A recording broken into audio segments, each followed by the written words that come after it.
Sometimes the family we need most comes when we least expect it. In the depths of grief, when all hope seems lost, fate has a way of bringing two broken hearts together. Duke Edmund sat alone in his cold manor, staring at empty chairs where his wife and child once laughed. 3 years had passed since fever took them, leaving him with nothing but silence and regret. Then a priest arrived with a 6-year-old girl who had lost everything too. Her parents were dead, her uncle had thrown her out, and she clutched a torn doll like it was all she had left in the world. When the Duke saw her frightened eyes, something stirred in his heart. He knelt down and said the words that would save them both. "I need an heir, and you need a home." But can love really conquer the enemies determined to tear them apart? Before we jump back in, tell us where you're tuning in from. And if this story touches you, make sure you're subscribed, because tomorrow I've saved something extra special for you. The great stone walls of Raven's Hollow Manor had weathered 5 centuries of English winters, their grey surfaces carved with the scars of time and the weight of countless stories. On this particular evening, as snow gathered in the deep casements and wind whistled through the ancient oak doors, the hall felt more like a mausoleum than a home. Tapestries depicting the glorious battles of the Blackthorn lineage hung motionless in the still air, their golden threads dulled by years of neglect and sorrow. Duke Edmund Blackthorn sat in his high-backed chair before the massive stone fireplace, the flames casting dancing shadows across his weathered face. At 52, he bore the marks of a man who had seen too much loss. His dark hair, now streaked with silver, fell carelessly across his forehead, and his once powerful frame had grown lean with grief and solitude. The heavy signet ring on his finger, bearing the blackthorn crest of a raven in flight, caught the firelight as he turned it absently, a habit he'd developed in the years since his world had crumbled. The ring had been worn by 7 generations of Blackthorn men, each adding their own chapter to the family's legacy. Edmund's grandfather had worn it while defending the northern borders against Scottish raiders. His father had carried it through diplomatic missions to the French court. Edmund himself had borne it into battle as a young knight, earning honor and glory for his house. But now, with no son to inherit it, the ring felt more like a burden than a badge of honor. 3 years had passed since the fever claimed his beloved wife Catherine and their 8-year-old son William. The sickness had swept through the countryside like a vengeful spirit, taking the weak and strong alike with ruthless indifference. Catherine, with her gentle laugh and keen mind for managing the estate's affairs, had fallen first. Young William, who had inherited his mother's quick wit and his father's stubborn courage, had fought the fever for days before succumbing in Edmund's arms. The Duke had buried them in the family crypt beneath the manor's chapel, where generations of Blackthorns rested in cold marble silence. Since that dark winter, Edmund had barely left his estate, declining invitations to court and avoiding the social gatherings that had once been an obligation of his rank. His peers whispered that grief had broken him, that the great Duke of Ravenshollow had become a hermit. Lost in memories of what once was, the household staff moved through their duties with practiced quiet, understanding that their master preferred solitude to conversation. Mrs. Agnes Hartwell, the head housekeeper who had served the family for 30 years, worried constantly about the Duke's withdrawn state. She remembered him as a vibrant young man who had returned from his wedding tour with Catherine, both of them glowing with happiness and hope for the future. Now she watched him waste away in his chair, eating little, sleeping less, and speaking only when necessity demanded it. Thomas Whitmore, the manor's steward, had tried repeatedly to engage Edmund in estate business, but the Duke showed little interest in the practical matters that had once commanded his full attention. The lands were well managed. Edmund's father had trained excellent men to oversee the daily operations, but important decisions languished unsigned on his desk. Letters from the King's court went unanswered.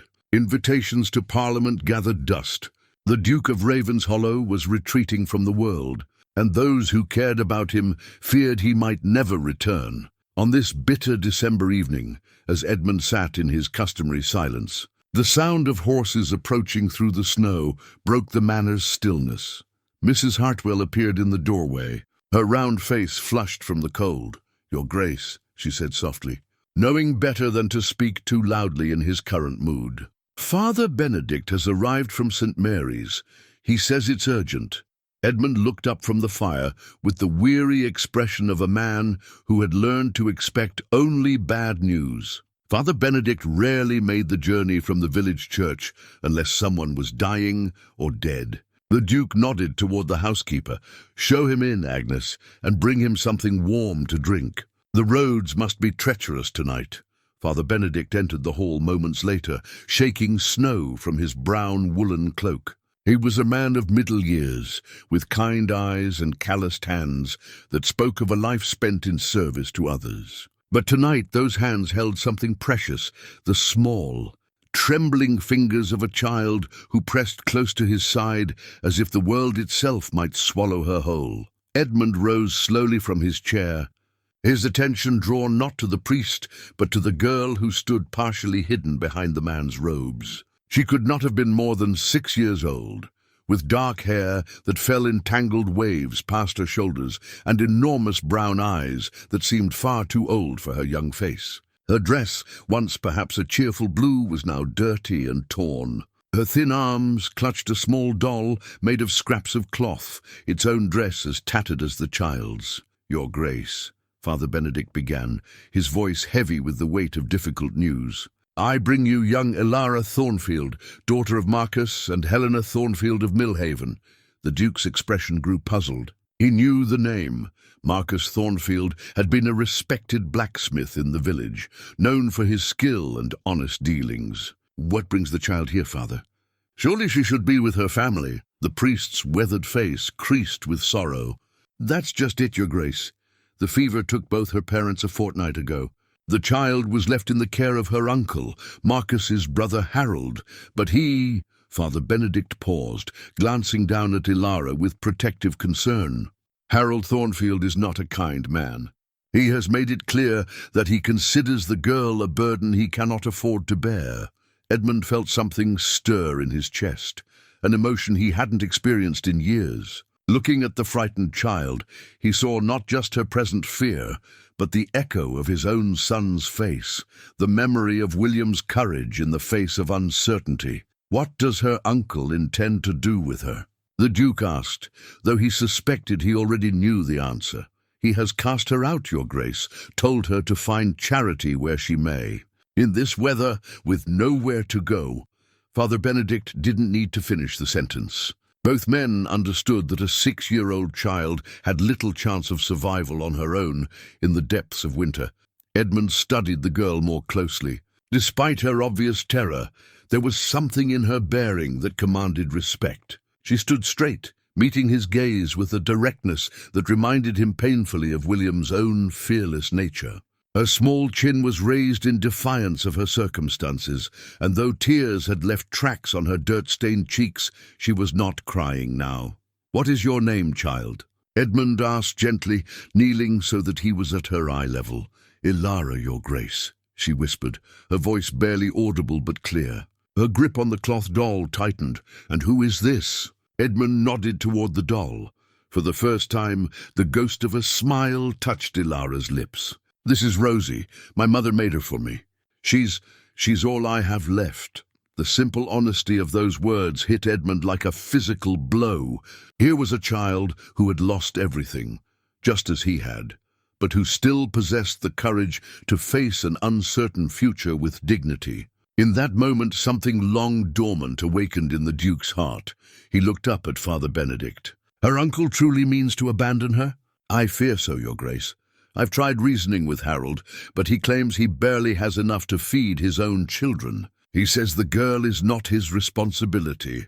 Edmund stood slowly, his mind working through possibilities he hadn't considered in years. The manor was vast and largely empty. There were rooms that hadn't been opened since Catherine's death, chambers that had once echoed with laughter and could do so again. He had wealth beyond measure, and no one to inherit it.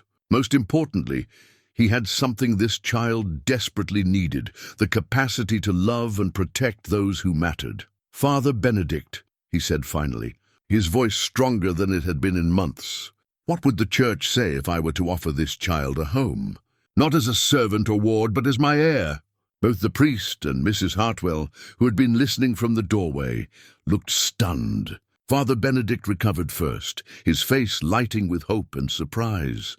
"Your Grace, such generosity would be a blessing beyond measure. But are you certain? The adoption of a commoner as heir to a dukedom, it would raise questions, create complications." Edmund looked down at Ilara, who was watching this conversation with the intense attention of a child whose fate hung in the balance. When their eyes met, he saw not just her need, but her strength, her potential, the possibility of hope returning to Ravenshollow Manor. "Let them raise their questions," he said firmly. "This child needs a family, and his voice caught slightly, "I need someone to care for, someone to teach and guide, someone to carry on when I'm gone." He knelt again before Ilara, his weathered hands gentle as he reached toward her. She didn't flinch, though her dark eyes remained watchful. "Ilara Thornfield," he said solemnly, "I am Duke Edmund Blackthorn of Ravenshollow. I've lived in this great house for many years, but it has been empty of laughter and love. I need an heir to inherit my lands and title when I pass from this world. And you need a home where you will be safe and cherished. Would you consider staying here with me? Would you allow an old duke to become your father?" The silence that followed seemed to stretch for eternity. Ilara's small hand moved to touch the Blackthorn signet ring on Edmund's finger, tracing the outline of the raven with one tiny fingertip. "Would I really be your daughter?" she asked, her voice still barely above a whisper. "In every way that matters," Edmund assured her. "You would bear my name, inherit my lands, and have my protection for as long as I draw breath." Ilara looked from the Duke to Father Benedict, then back to Edmund's kind but weathered face. Slowly she nodded. "Yes," she said, her voice growing stronger.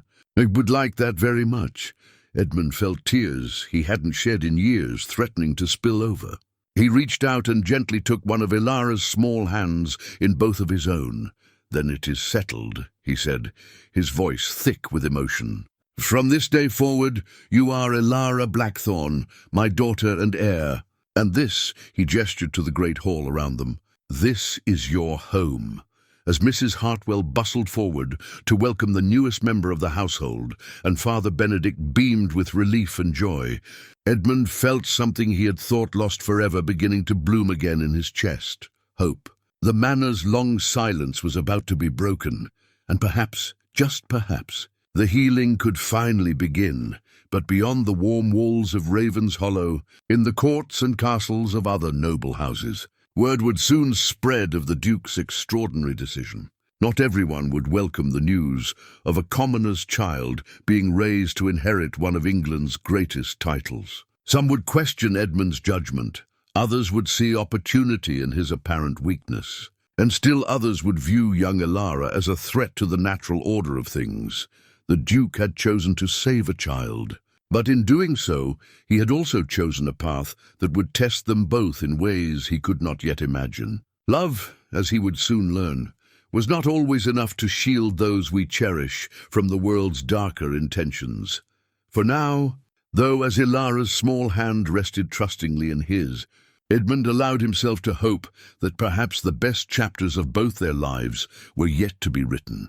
2 weeks had passed since Ilara's arrival at Ravenshollow Manor, and the great stone halls had already begun to feel different.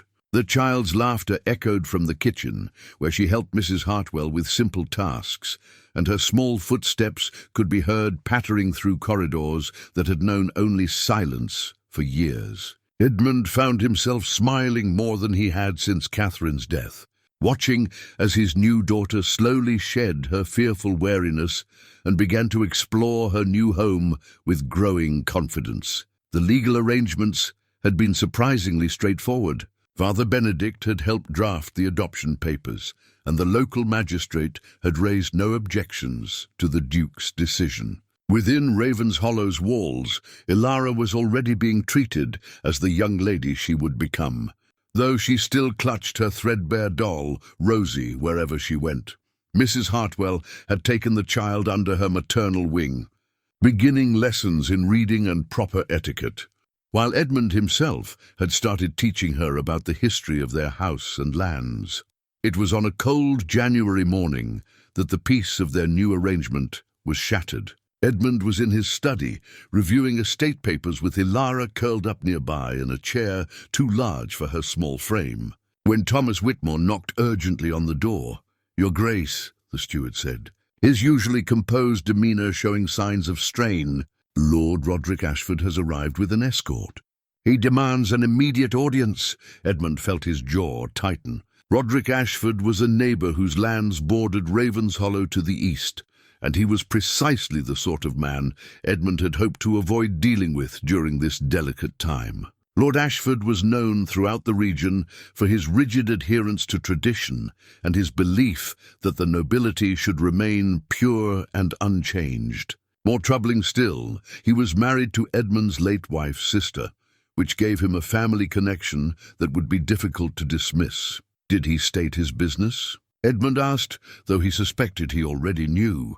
He mentioned the matter of your recent— Thomas glanced meaningfully at Heir, who was listening intently. "Household arrangements." Edmund's expression darkened.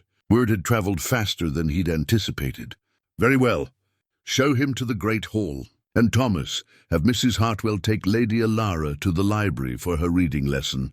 But Heir, young as she was, possessed an intuitive understanding of adult conversations that came from years of listening carefully to determine whether she was safe or in danger.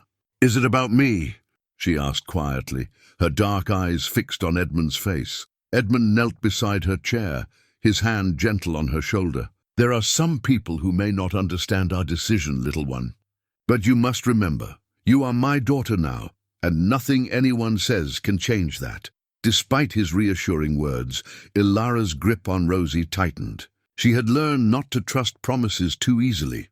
Lord Roderick Ashford entered the great hall like a man prepared for battle. He was tall and lean, with prematurely grey hair and cold blue eyes that seemed to catalogue every detail for future use. His expensive clothing and polished boots spoke of wealth carefully maintained, and the way he carried himself suggested a man accustomed to having his opinions respected without question. Behind him came two companions. His son Marcus, a young man of perhaps 25, who shared his father's sharp features but possessed less confident bearing, and Sir Geoffrey Harwick, a knight whose reputation for legal manoeuvring was well known throughout the northern counties. "Edmund," Lord Ashford said without preamble, declining to use the Duke's proper title in what was clearly a calculated insult. "We need to discuss this unfortunate situation you've created." Edmund remained standing behind his chair at the head of the great table, his posture formal and unyielding. "Lord Ashford, to what situation do you refer? Don't play games with me. The entire region is talking about your decision to adopt a commoner's child as your heir. It's unconscionable, Edmund, and I won't stand by and watch you destroy everything our families have built." Sir Geoffrey stepped forward, producing a rolled parchment sealed with red wax. "Your Grace, I present a formal writ of challenge to your recent adoption. The legal grounds are substantial. The child has no noble blood, no proper education for her station, and no legitimate claim to inherit lands that have been held by noble families for centuries." Edmund's eyes flashed dangerously. "By what authority do you challenge my right to choose my own heir?" "By the authority of tradition, law, and common sense," Roderick snapped. "Catherine was my wife's sister.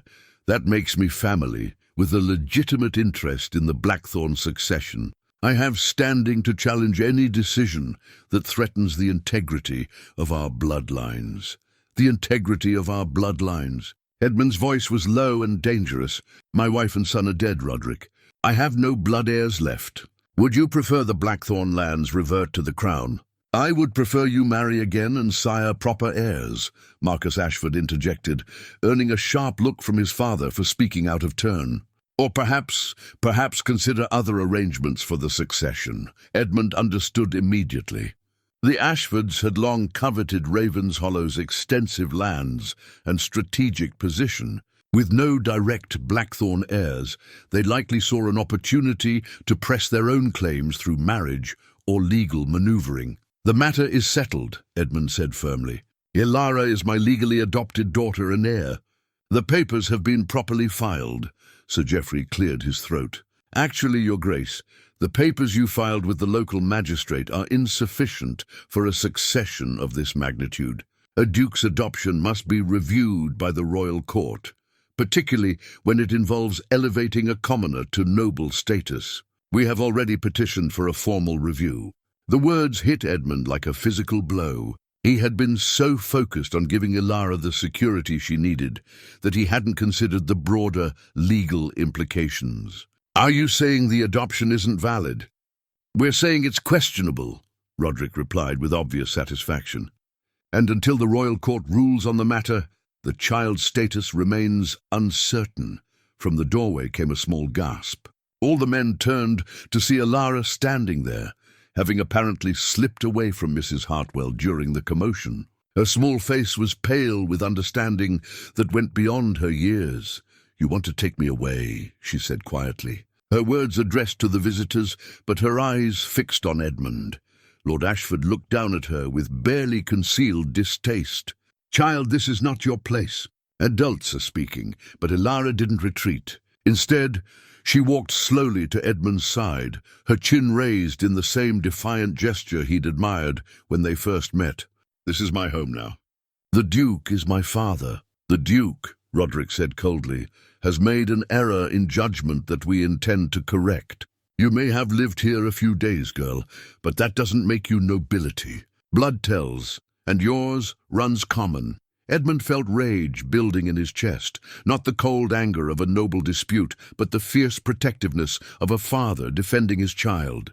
"You will not speak to my daughter in that tone, your daughter." Sir Geoffrey produced another document from his leather case. "According to our research, this child is the offspring of a blacksmith and a tavern-keeper's daughter. Her bloodline includes no noble connections, no distinguished service to the crown, no claim to lands or titles. She is precisely what she appears, a peasant girl who has unfortunately lost her parents." The words were chosen to wound, and they found their mark. Edmund saw Ilara flinch, as if she'd been struck. Her small hand tightened around Rosie, and for a moment he feared she might begin to cry. Instead, she straightened her shoulders and looked directly at Sir Geoffrey. "My father was an honest man who served his community well. My mother was kind to everyone she met. I'm not ashamed of them." Her courage in the face of such cruel dismissal only made Edmund's anger burn hotter. "Gentlemen, I think this discussion has gone far enough." "On the contrary," Roderick said, "it's just beginning.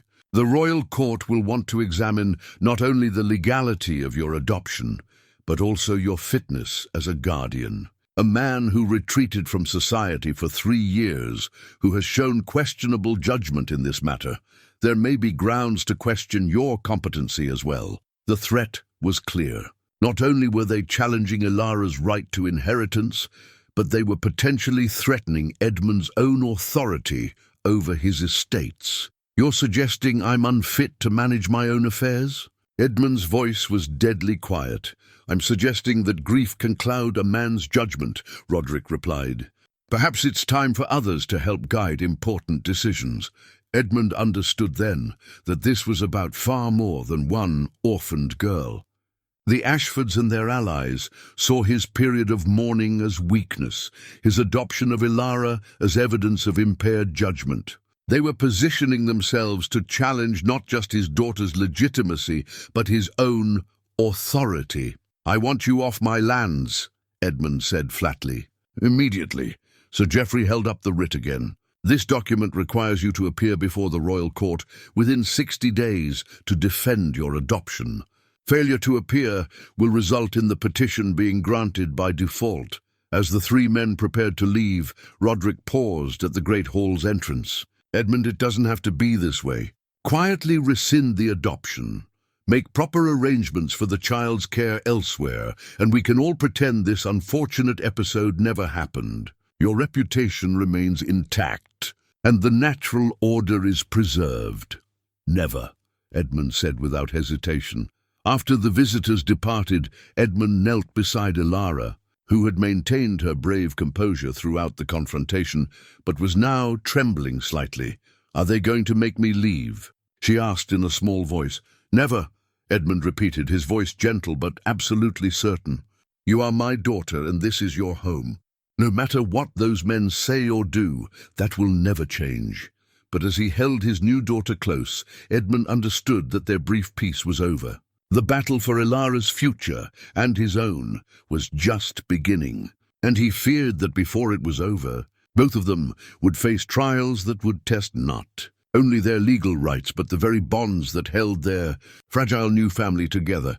The writ in Sir Geoffrey's hands was more than parchment and ink. It was a declaration of war against everything Edmund had chosen to rebuild from the ashes of his loss. And he would fight it with everything he had, because some things, family, love, the promise of protection given to a frightened child, were worth any battle. The weeks following Lord Ashford's visit brought an unsettling tension to Ravenshollow Manor. Edmund threw himself into preparing for the royal court hearing with the intensity of a general, planning for siege warfare. His study became a fortress of legal documents, correspondence with sympathetic nobles, and research into precedents that might support their case. Yet beneath his determined exterior, doubt gnawed at him like a persistent wound. The artifact that weighed most heavily on his mind during these troubled days was not made of gold or silver, but of simple leather and parchment, his late wife Catherine's prayer book. She had carried it with her everywhere, and its margins were filled with her delicate handwriting, verses that had comforted her, prayers for their family's future, and small pressed flowers from their garden. Edmund found himself turning to it, not for divine guidance, but for the memory of her wisdom in moments of uncertainty. "What would you have done, my dear one?"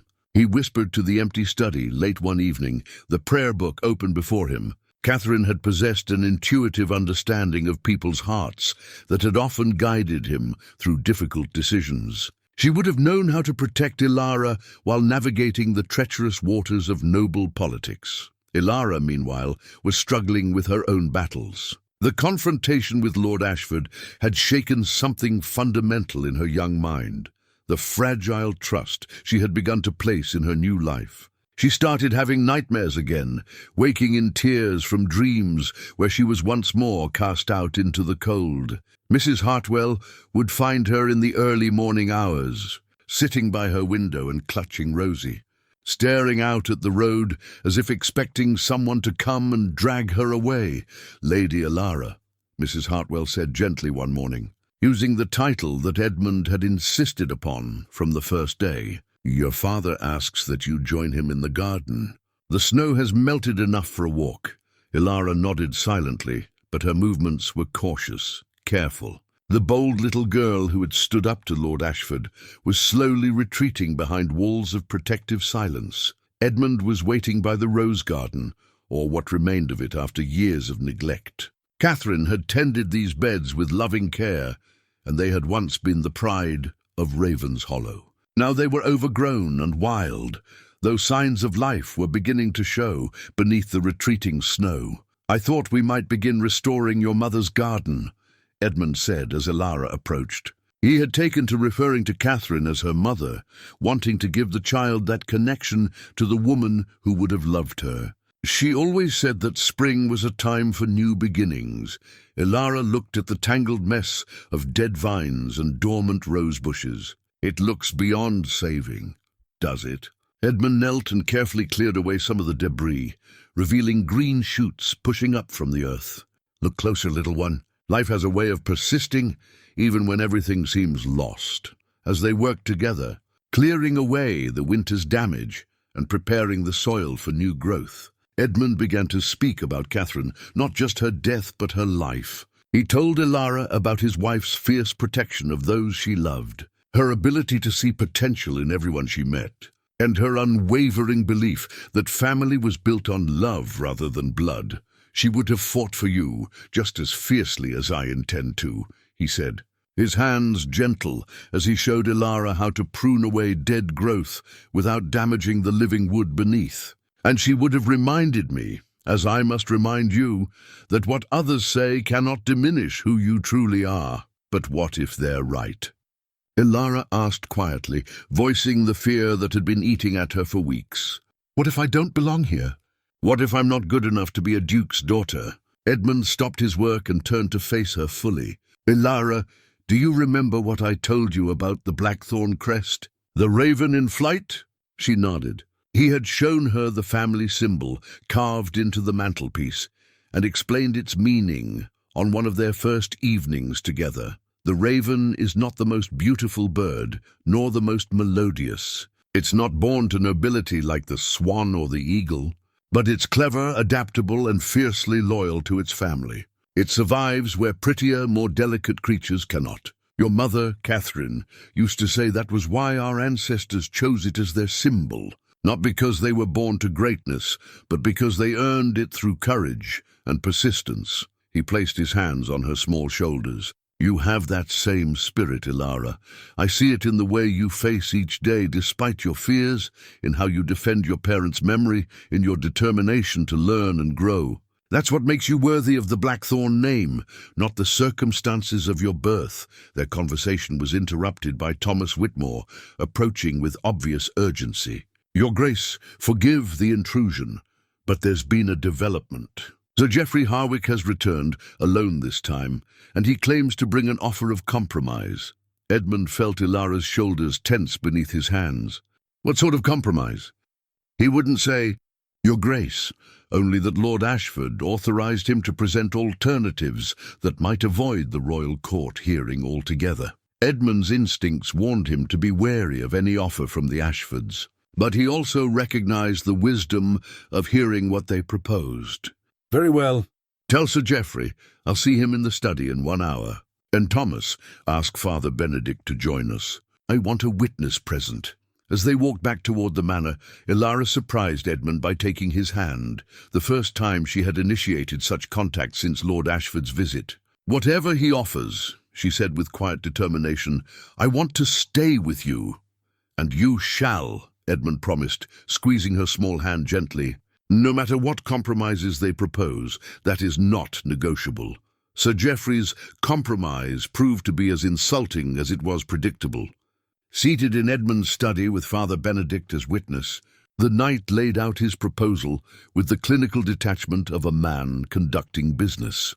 Lord Ashford recognizes your attachment to the child, he began, and he's prepared to be generous in his solution. He will personally oversee the girl's placement in a respectable convent school, where she will receive an excellent education appropriate to her station. The costs will be borne entirely by Lord Ashford, and you may visit her at reasonable intervals. Edmund's face remained carefully neutral. In exchange for? You formally renounce the adoption and any claims of inheritance on her behalf. The Blackthorn succession remains open for future arrangements, perhaps marriage to Lord Ashford's son, Marcus, with appropriate provisions for merging the estates. The true agenda was now clear. They wanted Ilara removed and Edmund married into their family, effectively bringing Ravenshollow under Ashford control. I see, Edmund said quietly. And what becomes of Ilara when she reaches adulthood? Does she remain in the convent indefinitely? Sir Geoffrey shrugged. Arrangements could be made. A modest dowry for marriage to someone of appropriate station, perhaps. A blacksmith or merchant. She would be well cared for within her proper social sphere. Father Benedict shifted uncomfortably in his chair. Even as a man of the church, he found the casual dismissal of a child's future disturbing. Your answer, Your Grace. Sir Geoffrey pressed. Edmund stood slowly, his movement carrying all the authority of his rank and heritage. My answer, Sir Geoffrey, is that you and Lord Ashford have gravely misunderstood the situation. This is not a business transaction. Ilara is my daughter, not a commodity to be traded for political advantage, Your Grace. Be reasonable. I am being entirely reasonable. The child stays. The adoption stands. And if Lord Ashford wishes to pursue his challenge in the royal court, he's welcome to do so. But there will be no compromise regarding my daughter's place in this family. Sir Geoffrey's composure cracked slightly. "You're making a grave mistake, Your Grace.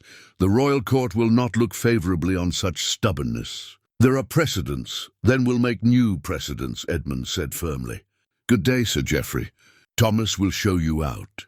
After the knight's departure, Father Benedict remained behind, his weathered face creased with concern. "Edmund, I admire your principles, but Sir Geoffrey isn't wrong about the challenges you'll face. The royal court has never validated the adoption of a commoner as heir to a dukedom."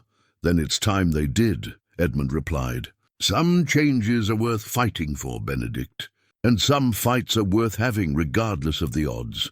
But as the priest took his leave and Edmund returned to his legal preparations, he couldn't shake the feeling that the real battle was only beginning. The Ashfords had shown their hand. They wanted not just Ilara removed, but control over Ravenshollow itself, and they were prepared to use the full weight of law and tradition to achieve their goals. The coming months would test everything Edmund believed about justice, family, and the power of love to overcome the obstacles that society placed in its path. Spring arrived at Ravenshollow with unusual warmth, as if nature itself was conspiring to bring hope to the manor's troubled inhabitants. The restoration of Catherine's rose garden had become a daily ritual for Edmund and Ilara, their shared work creating a bond that grew stronger with each passing day. Yet beneath this peaceful routine, the approaching royal court hearing cast a shadow that no amount of sunshine could dispel.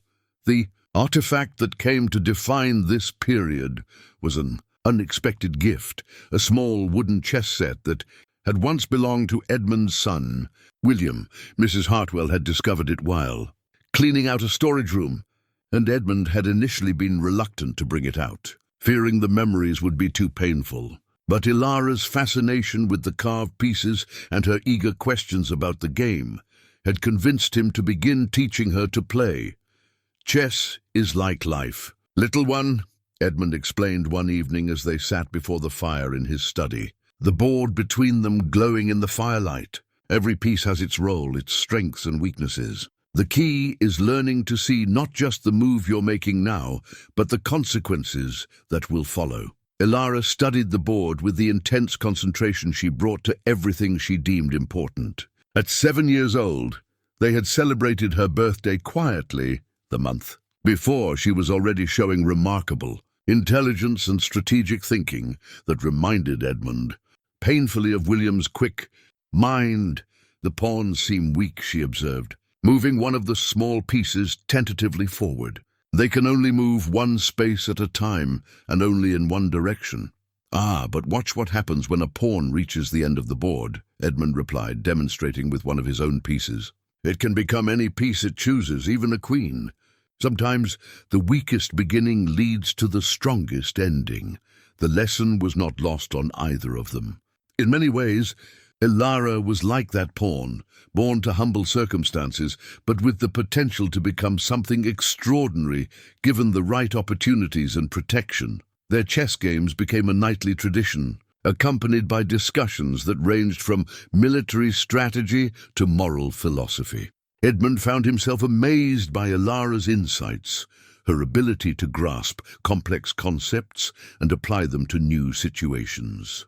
She was, he realized, exactly the kind of heir Catherine would have chosen, intelligent, compassionate, and possessed of an inner strength that no amount of noble breeding could provide. But their peaceful evenings were increasingly interrupted by correspondence related to the upcoming court case. Letters arrived daily from various quarters, some offering support, others clearly fishing for information they could use against Edmund's cause. The Duke of Westmarch, an old friend from Edmund's military days, wrote to pledge his testimony in favour of the adoption. The Earl of Thornwick, however, sent a diplomatically worded letter that essentially amounted to a polite refusal to become involved in such a controversial matter.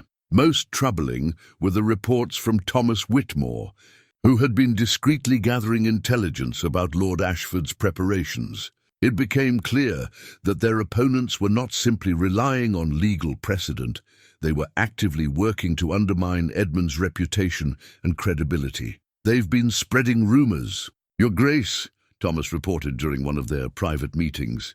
Suggestions that your grief has affected your judgment, that you've become reclusive and potentially unstable. Lord Ashford has been particularly active in court circles, painting your adoption of Lady Alara as evidence of a mind unhinged by loss. Edmund felt anger rise in his chest, but he forced himself to remain calm. What specific allegations are they making?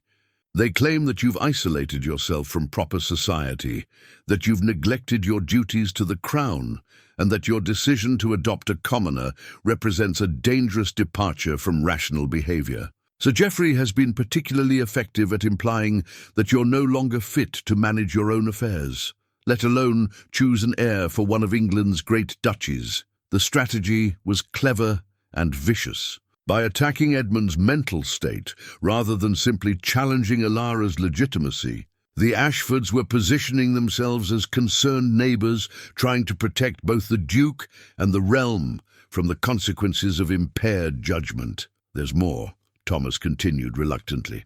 They've hired investigators to look into Lady Alara's background, searching for any information they can use to discredit her or her family. This struck Edmund as particularly cruel. What could they possibly hope to find in the history of a blacksmith's family that would matter to their case? But he understood the tactic. They were looking for anything that could be twisted to make Alara seem unworthy or potentially scandalous. Have they found anything? Nothing significant, Your Grace. Marcus Thornfield was indeed an honest craftsman, well respected in his community.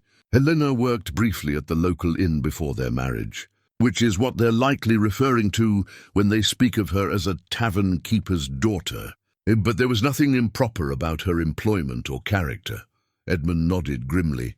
He had expected such attacks, but knowing they were coming didn't make them less frustrating. Every aspect of their lives was being scrutinized and judged by people who had never experienced real loss or understood the bonds that could form between strangers who needed each other. It was during this difficult period that Edmund made a decision that would prove crucial to their case. Rather than hiding Alara away to protect her from gossip and speculation, he began taking her with him on his rounds of the estate and to selected social gatherings. If people were going to judge her fitness to be his heir, they would judge the real child, not the caricature his opponents were trying to create. The first such occasion was a visit to the village church for Sunday service. Edmund had not attended regularly since Catherine's death, and his appearance with Alara created quite a stir among the congregation.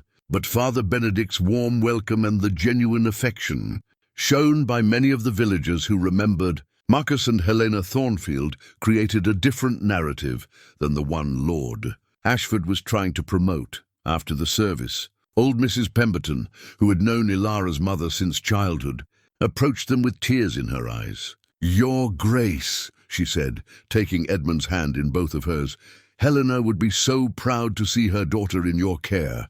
She was a good woman, and this child has her mother's kind heart and her father's honest spirit." Similar encounters followed at other public appearances. The local blacksmith who had been apprenticed under Marcus spoke of his master's skill and integrity. The innkeeper's wife remembered Helena's gentle manner with difficult customers and her generosity to those in need. Gradually, a picture emerged of Alara's parents as people of genuine worth and character, regardless of their social station. But these positive encounters were balanced by less pleasant ones. At a gathering of local landowners, Edmund overheard whispered conversations that stopped abruptly when he approached. Some of his peers seemed genuinely confused by his decision, unable to understand why a duke would choose to adopt a commoner when other options existed. Others were clearly uncomfortable with the implications. If noble blood wasn't necessary for inheritance, what did that mean for their own positions and privileges? The most difficult moment came when young Marcus Ashford approached Edmund at a county meeting, his manner awkward, but his message clear. "Your Grace," he said quietly, "my father asked me to convey his continued willingness to find a reasonable solution to this unfortunate situation." Perhaps if you reconsidered the scope of Lady Ilara's inheritance, allowed her to inherit some portion of the estate while reserving the title itself for future arrangements. Edmund studied the young man, seeing not malice but genuine confusion about why anyone would choose such a difficult path. "Marcus," he said gently, "would you ask a father to love only half his child, to protect only part of her future? Ilara is my daughter and my heir. That is not a negotiable position." As they returned home from these increasingly tense encounters, Edmund often found Ilara unusually quiet, processing the complex emotions and social dynamics she was witnessing. One evening, as they played their nightly game of chess, she finally voiced what had been troubling her. "They think I'm taking something that doesn't belong to me," she said, moving her queen to protect her king from Edmund's advancing knight. "They think I'm stealing your title and lands." Edmund considered his response carefully. Ilara was intelligent enough to deserve honesty, but she was still a child who needed reassurance and security. "What do you think, little one? Are you stealing anything from me?" She was quiet for a long moment, studying the chessboard as if it held the answer to all of life's complexities. "You were lonely," she said finally. "Your house was empty and sad. I was alone and frightened. We helped each other. That's not stealing, that's surviving." Her simple wisdom struck Edmund more powerfully than any legal argument he had prepared. "Exactly right," he said softly. "And that, my dear daughter, is precisely what we'll tell the royal court. The chess set, with its carved pieces representing different roles and strategies, had become more than a game between them. It was a preparation for the much larger game they would soon have to play, where the stakes were not wooden pieces, but their entire future as a family. The summons to appear before the royal court arrived on a grey morning in late April, delivered by a courier whose formal bearing reminded everyone at Ravenshollow that this was no longer a private family matter, but an affair of state. The hearing was scheduled for the 3rd week of May, giving Edmund less than a month for final preparations. The weight of that official document seemed to settle over the manor like a heavy cloak, affecting everyone from the Duke himself down to the youngest scullery. Maid, the artifact that came to symbolize this period of intense preparation, was Edmund's father's military campaign journal, a leather-bound volume filled with strategic notes, tactical observations, and reflections on leadership during times of crisis. Edmund had retrieved it from the family archives, hoping to find guidance in his father's experiences commanding troops in hostile territory. What he discovered was even more valuable: insights into the nature of courage and the importance of fighting for principles that transcended immediate tactical advantages. "A true leader," his father had written after a particularly difficult siege, "is not one who chooses easy battles, but one who recognizes which battles are worth fighting, regardless of their difficulty. Honor is not about winning, it is about standing for what is right when the cost of doing so seems too high." Those words resonated deeply with Edmund as he threw himself into legal research and strategic planning. His study became a war room, maps of political alliances spread across tables, alongside precedent cases and character testimonials.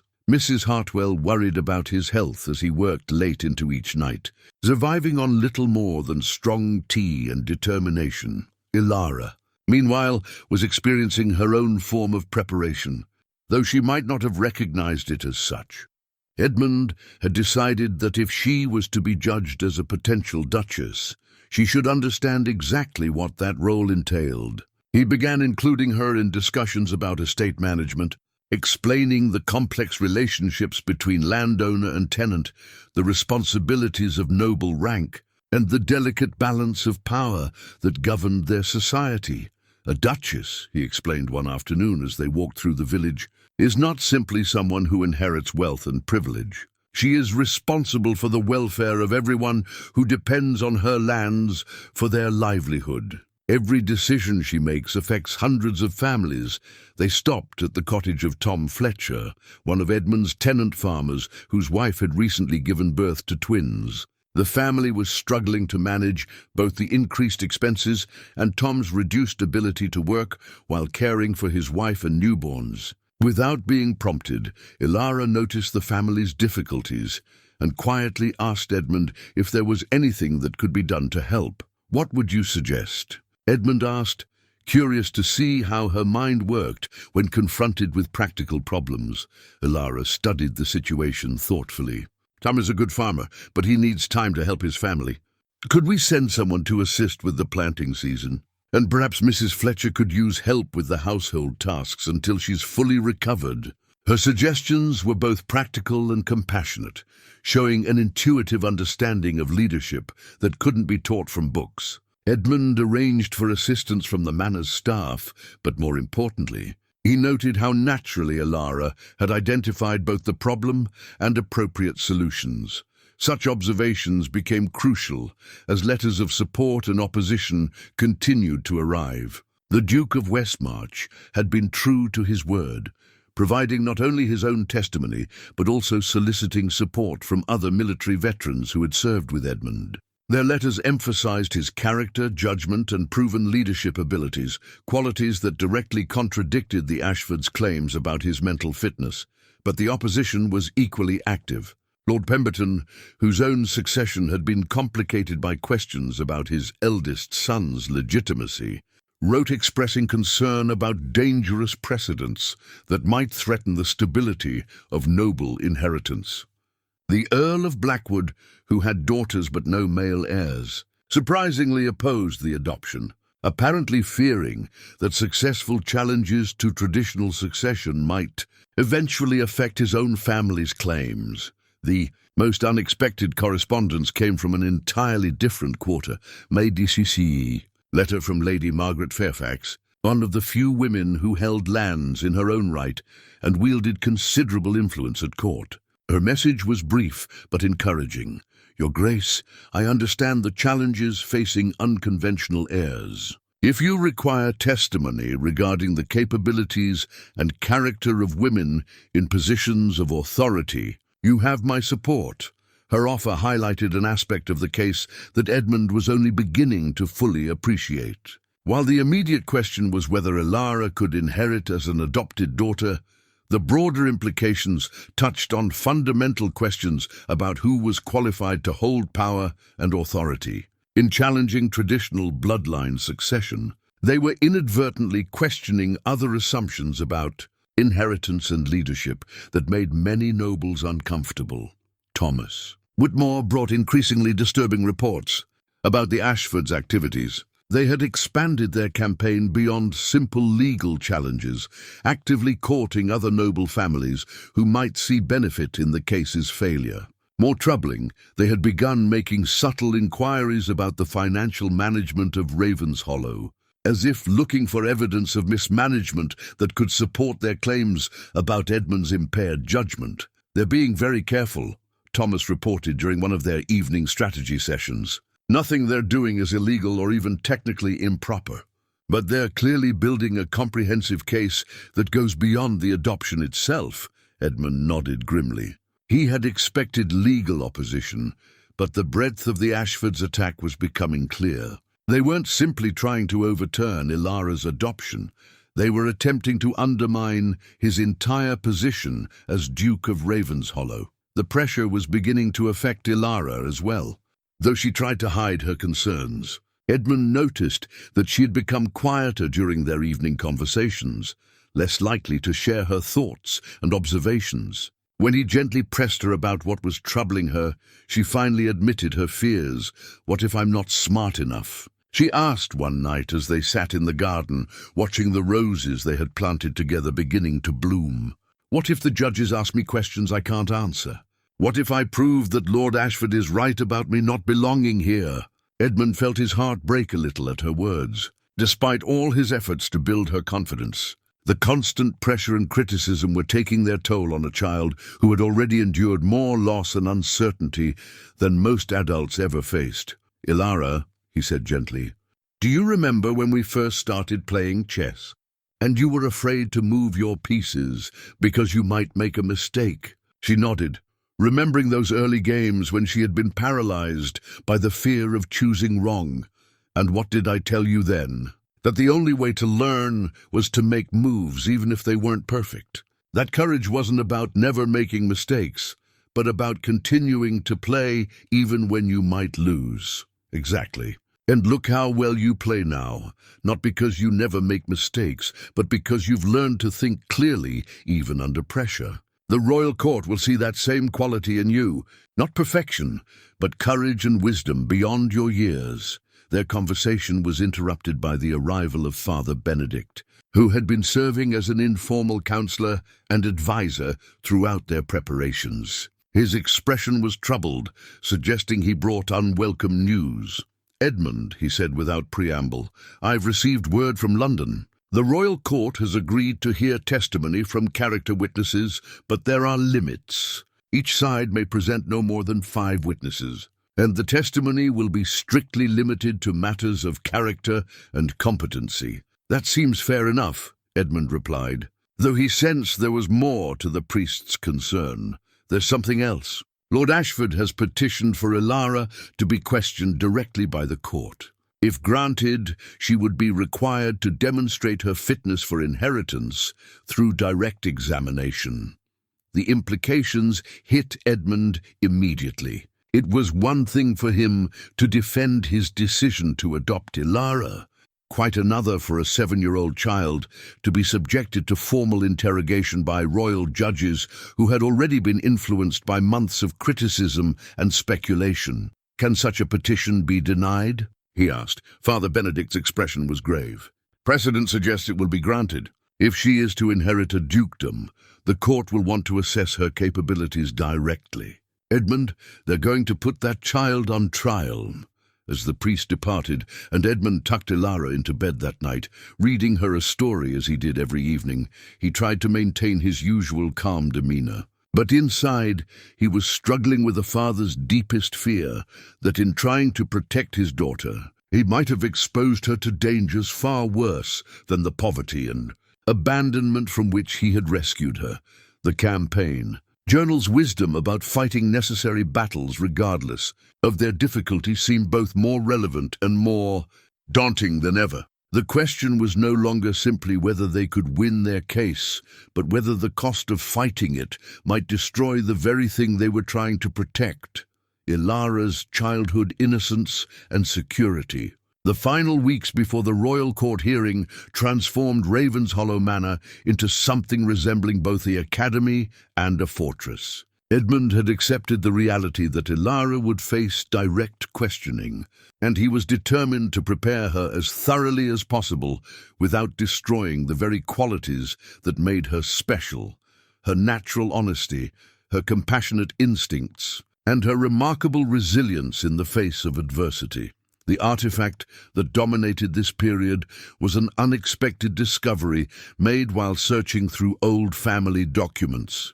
A collection of letters written by Edmund's grandmother, the late Duchess Eleanor Blackthorne, to her young granddaughter who had died in childhood. The letters, never sent, had been kept as a memorial, but they revealed something Edmund had never fully appreciated: his grandmother's progressive views on women's education and capabilities, written decades before such ideas became fashionable. "My dearest girl," one letter began, "remember always that intelligence and wisdom are not granted by birth, but developed through experience and reflection. The accident of noble blood may open doors, but it is character that determines whether one proves worthy of walking through them." These letters became a source of both inspiration and practical guidance. Duchess Eleanor had possessed a keen understanding of court politics and social expectations, and her observations about navigating hostile environments proved remarkably relevant to their current situation. Mrs. Hartwell took charge of Ilara's practical preparation, working with her on posture, clear speech, and appropriate responses to formal questioning. But she was careful to emphasize that these were simply tools to help Ilara present her natural qualities effectively, not attempts to transform her into someone else. "Remember, Lady Ilara," the housekeeper said during one of their sessions, "the judges will be looking for evidence of your character and intelligence. They want to see if you can think clearly under pressure and respond honestly to difficult questions. You already possess these qualities. We're simply helping you show them to best advantage. The most challenging aspect of preparation was helping Ilara understand the political forces aligned against them, without making her feel responsible for the adult conflicts surrounding her adoption. Edmund walked a careful line between honesty about the seriousness of their situation and reassurance that none of this was her fault. "Why do they hate me so much?" Ilara asked one evening as they practiced potential court questions. "I've never done anything to hurt Lord Ashford or his family." Edmund set aside the list of sample questions they had been reviewing. This was more important than any formal preparation.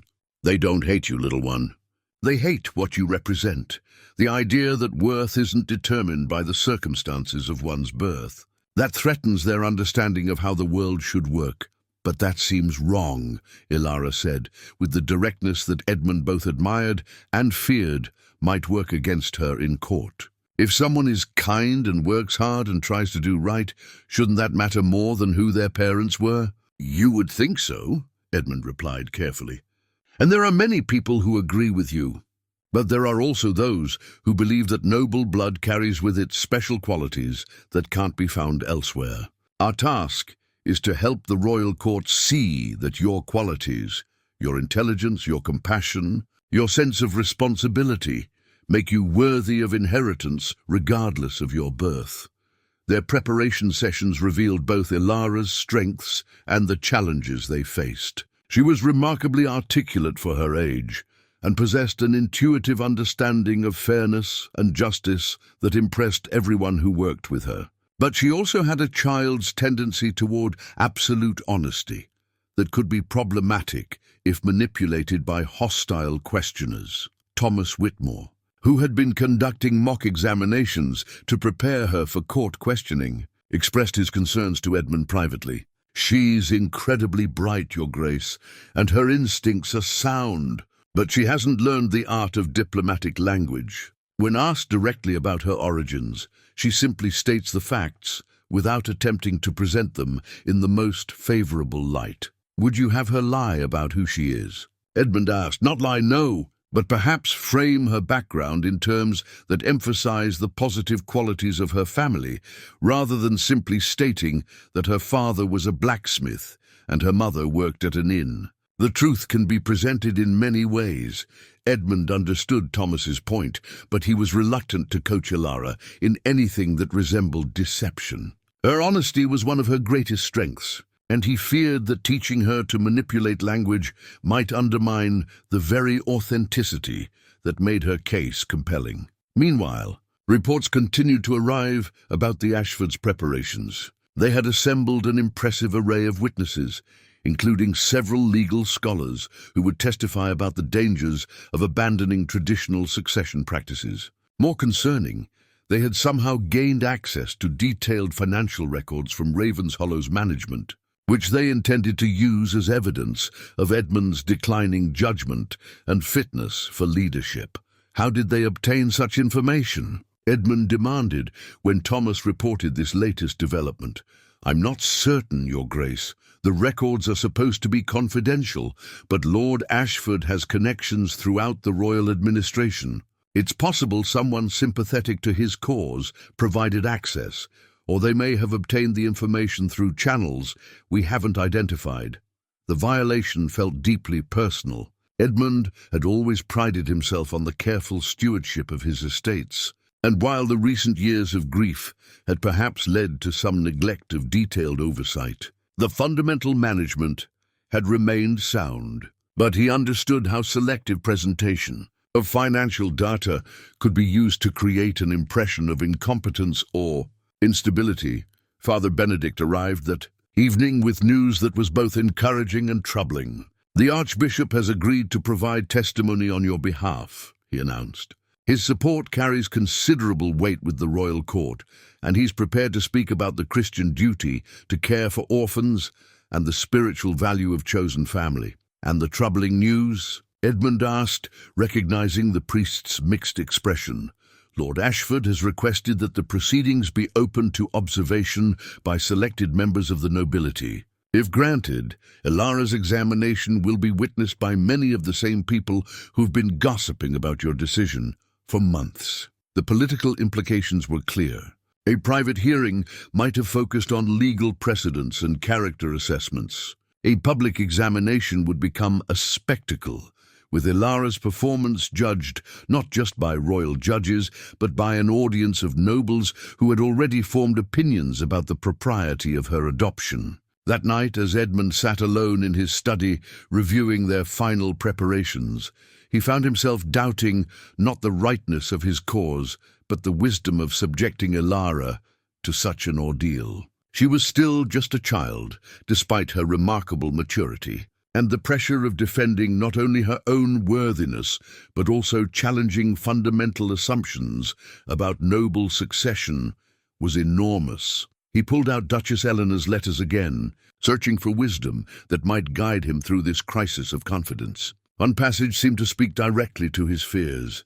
The greatest disservice we can do to those we love is to underestimate their capacity for courage. Children, particularly, possess a resilience and clarity that adults often lose. Trust in their strength, even when protecting them requires exposing them to challenges that frighten us as parents. The words reminded him of something he had almost forgotten in his anxiety about the court proceedings. Elara had already survived abandonment, rejection, and uncertainty with remarkable grace. She had faced Lord Ashford's initial attack with dignity and courage. Perhaps his role was not to shield her from all challenges, but to ensure she faced them with the support and preparation she needed to succeed. The next morning brought an unexpected visitor, Lady Margaret Fairfax, the noblewoman who had offered her support weeks earlier. She arrived without fanfare, requesting a private meeting with both Edmund and Elara. "I wanted to meet the young lady whose case has stirred such controversy," Lady Margaret explained, her keen eyes studying Elara with obvious interest. "And I wanted to offer some practical advice based on my own experience dealing with hostile courts and skeptical nobles." Her visit proved invaluable. Lady Margaret had faced her own challenges in maintaining authority as a woman in a male-dominated system, and she understood the dynamics Elara would encounter. More importantly, she possessed a practical wisdom about court politics that complemented Edmund's more theoretical preparations. "My dear," she said to Elara, after observing one of their practice sessions, "oh, you have something your opponents lack, genuine conviction about the rightness of your cause. Use that. Don't try to be what you think they want you to be. Be exactly who you are, and let them judge whether that person is worthy of the Blackthorn name." As Lady Margaret prepared to leave, she pulled Edmund aside for a final word of advice. "Don't underestimate the impact of having Archbishop's support, but don't overestimate it either. The royal court will ultimately base their decision on what they see and hear from Elara herself. Make sure she understands that she's not just defending her right to inheritance. She's demonstrating whether the assumptions about noble worthiness that have governed our society for centuries are actually valid." With less than a week remaining before their departure for London, Edmund felt the weight of that responsibility settling over them like armor, protective but heavy, necessary but burdensome. They had done everything possible to prepare, but ultimately their fate would rest on a 7-year-old girl's ability to convince skeptical judges that love and character mattered more than blood and tradition. The campaign journal's lessons about necessary battles had never seemed more relevant or more daunting. The night before their departure for London, Edmund made a final inspection of their legal documents and supporting materials, ensuring everything was properly organized for the royal court hearing. It was then, while reviewing correspondence from potential witnesses, that he discovered something that changed everything he thought he understood about their situation. Tucked between letters of support was a document he had not seen before, an official inquiry from the Royal Genealogical Office regarding bloodline verification for the Thornfield family. Edmund's hands trembled slightly as he realized what this meant. Someone had been investigating not just Ilara's suitability for adoption, but her actual parentage. The implications were staggering. Thomas Whitmore entered the study at that moment, carrying what appeared to be an urgent message. His face was pale, and Edmund could see that whatever news he brought was momentous. "Your Grace," Thomas said quietly, glancing toward the door to ensure they wouldn't be overheard. "I've received a communication from a most unexpected source. It seems there are aspects of Lady Ilara's background that no one fully understood." Edmund set down the genealogical inquiry, his mind racing with possibilities. "What sort of aspects?" Thomas produced a sealed letter bearing an unfamiliar coat of arms. "This comes from Sir William Cavendish, the Earl of Ashcroft's private secretary. It seems the Earl has been conducting his own investigation into the case, entirely separate from Lord Ashford's efforts. The Earl of Ashcroft was known to be a meticulous man with vast resources and an unusual interest in genealogical research. His involvement suggested something far more complex than a simple dispute over adoption rights." Edmund broke the seal and read the letter's contents with growing amazement. Sir William's formal language barely contained what was clearly earth-shaking information. "Your Grace, His Lordship the Earl of Ashcroft has commanded me to relay the results of extensive genealogical research conducted at his personal expense. Our investigations into the Thornfield lineage have revealed documents that cast the current legal proceedings in an entirely different light." The letter went on to detail discoveries that Edmund could hardly believe. According to Sir William's research, Helena Thornfield, Ilara's mother, had not been simply a blacksmith's wife from a common family. She was, in fact, the illegitimate daughter of Lord Richard Pemberton, the previous Earl of Westfield, who had died some 20 years earlier without acknowledging his natural children. More stunning still, the documentation suggested that Helena's mother had been Lady Catherine Mortimer, a noble woman of excellent family who had been sent away in disgrace when her pregnancy became known. This meant that Ilara was not the common-born orphan everyone believed her to be, but the great-granddaughter of two noble families with bloodlines that, while illegitimate, were impeccably aristocratic. The letter continued with even more revelations.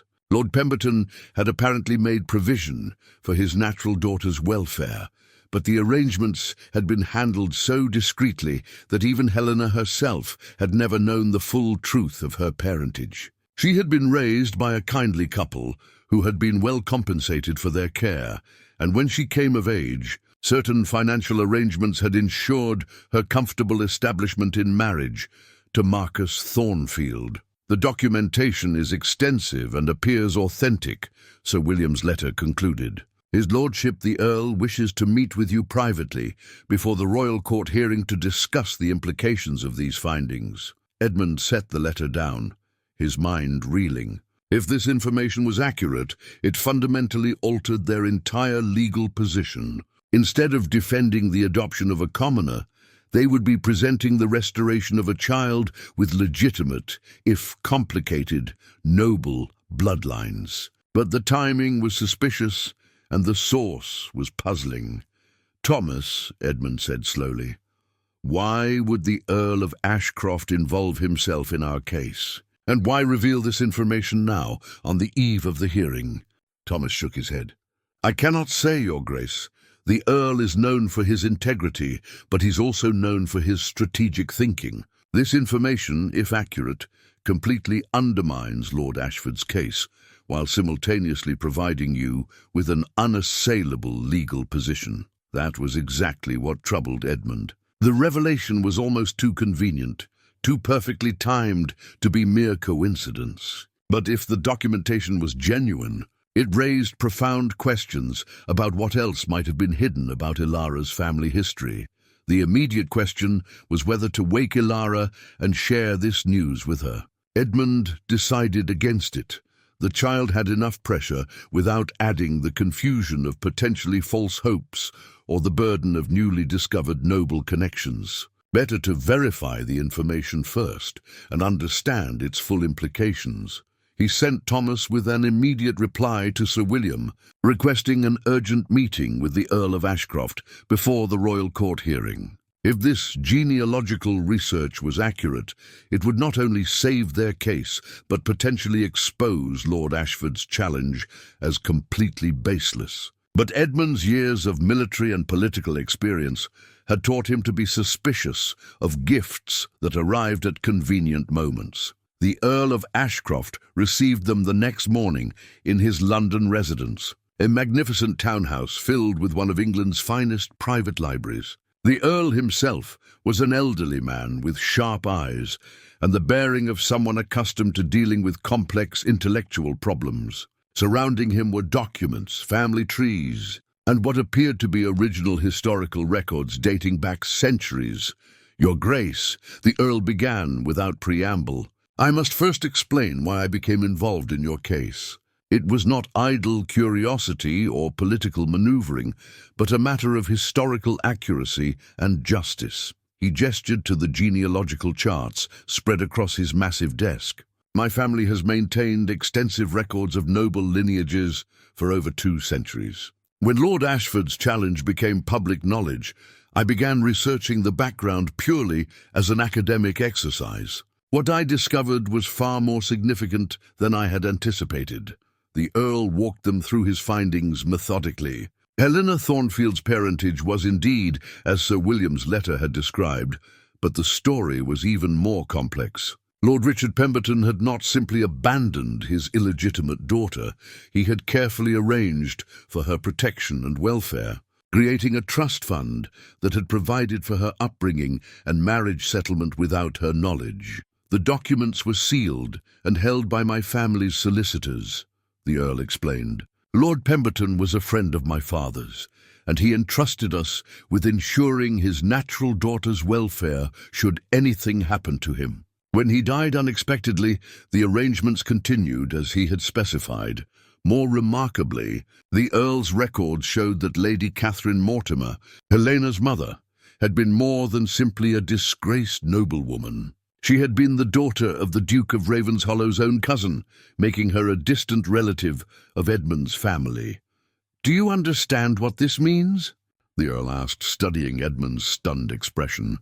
"Young Elara is not only of noble blood, she has legitimate bloodline connections to your own family. Her adoption is not the elevation of a commoner, but the restoration of a child to her proper station." The implications were staggering. If this information was presented to the royal court, Lord Ashford's entire case would collapse. More than that, it would demonstrate that Edmund's instinctive choice to adopt Elara had been validated by bloodlines he never knew existed. But Edmund's military training had taught him to question intelligence that seemed too convenient. "My lord," he said carefully, "these are remarkable discoveries, but I must ask, why was this information not known before? And why has it surfaced now at such a crucial moment?" The Earl nodded approvingly at the question. "Your skepticism is wise and well-founded. The answer lies in the nature of the arrangements Lord Pemberton made. He was determined that his daughter should not be burdened by the stigma of illegitimate birth, or feel obligated to acknowledge connections that might cause her pain. The documents were sealed with instructions that they should only be opened if circumstances required proof of her heritage. He produced a final document, Lord Pemberton's original instructions to the solicitors. He specified that if Helena or her descendants ever faced challenges to their legitimacy or status that could be resolved by knowledge of their true parentage, the sealed records should be revealed. Your adoption of Elara and the subsequent legal challenge created exactly such circumstances. Edmund studied the documents with growing amazement and concern. The genealogical evidence appeared authentic and comprehensive, but the political implications were enormous. Not only would this information vindicate their case, but it would make Lord Ashford appear to have been attacking a child who was actually more nobly born than he had realized. "There is one more thing," the Earl said quietly. "These revelations will inevitably raise questions about why the Ashfords pursued their challenge so aggressively without conducting proper research into Ilara's background. It may suggest that their motivations were not purely about protecting noble succession but about gaining control of your estates.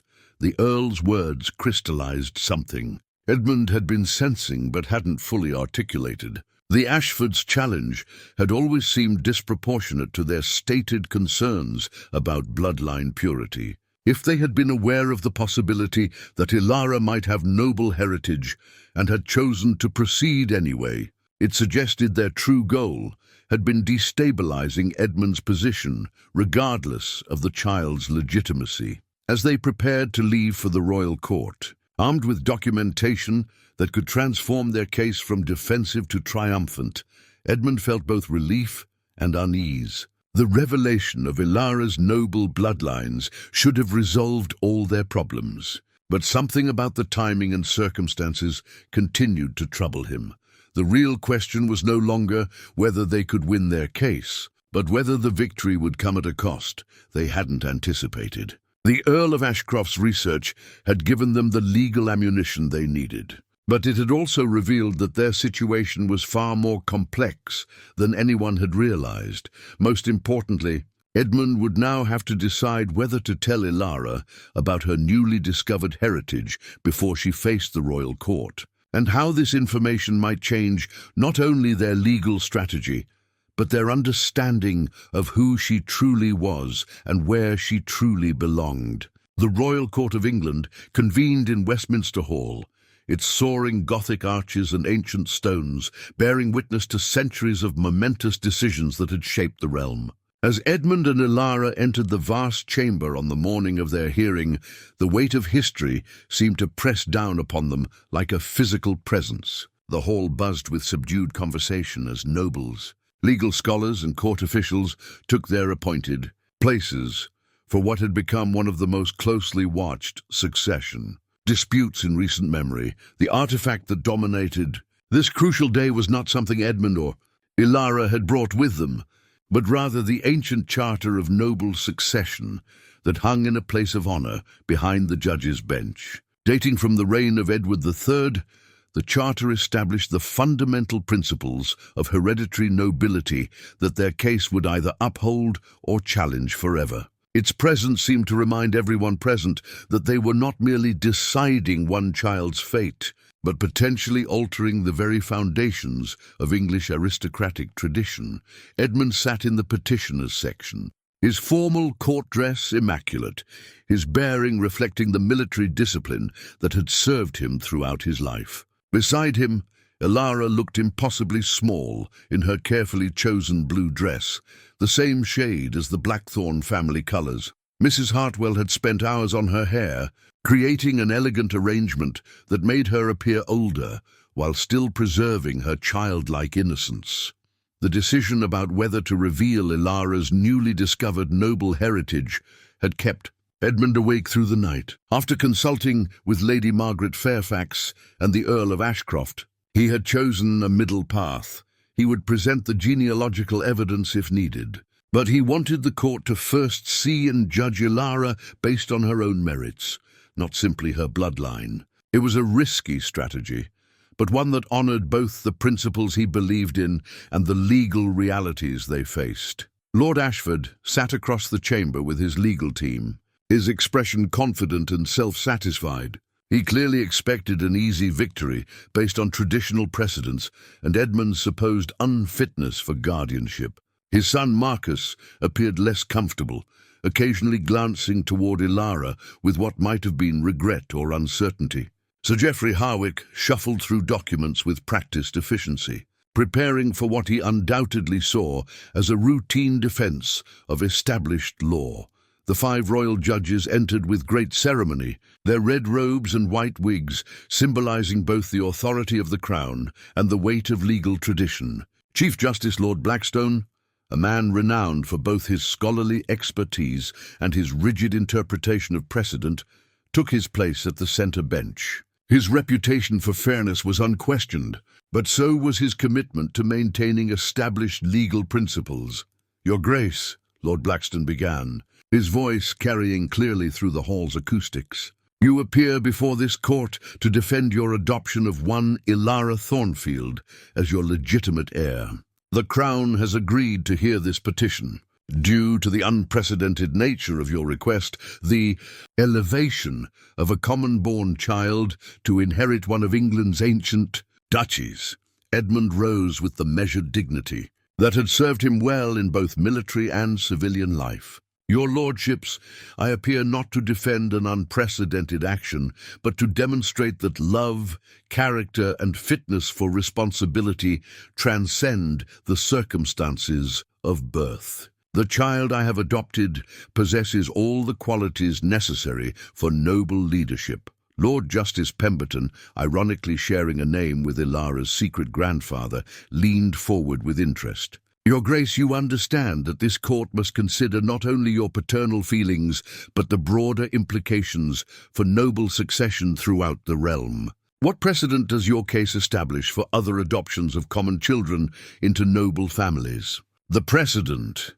Edmund replied carefully, that merit and character should be valued alongside heritage, that the responsibilities of noble rank should be inherited by those capable of fulfilling them, regardless of their origins. From the observers' gallery came a subtle murmur of reaction. Some nobles appeared intrigued by Edmund's argument, while others looked distinctly uncomfortable with its implications for their own positions. Sir Geoffrey rose to present Lord Ashford's opposition.